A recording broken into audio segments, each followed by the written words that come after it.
Tuko hapa kama majirani, vile tumekuja hapa kama marafiki wa familia ya Odinga.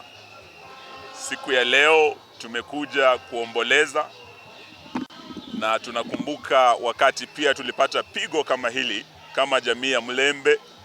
Raila alisimama na sisi na familia yake yote ya Jaramogi.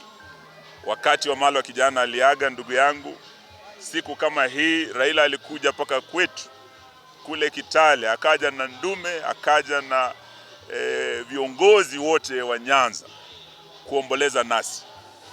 Leo tumekuja hapa tukiwa na wazee wetu, tumeongozwa na Council of Elders, kiwemo chairman Richard Volcano ambaye ndiye chairman wa Bukusu Council of Elders, wakiwemo elders wa Luhya Council of Elders, na vile tukiwa na waheshimiwa ambao walifanya kazi na Raila, tukiwa kwa Ford Kenya, tukiwa pamoja hadi vile tumekutana tukiwa kwa NAK.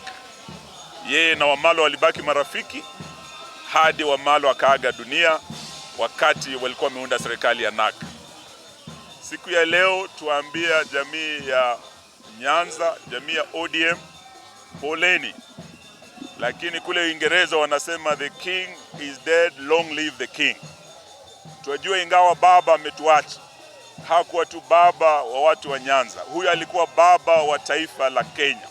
The best way to honor Raila Amolo Odinga, the father of devolution, the father of democracy, is for all of us to rededicate ourselves to the freedoms that Raila Amolo Odinga fought for democracy, for devolution, which holds the keys to a more equal Kenya, a more equitable Kenya, and a more inclusive Kenya.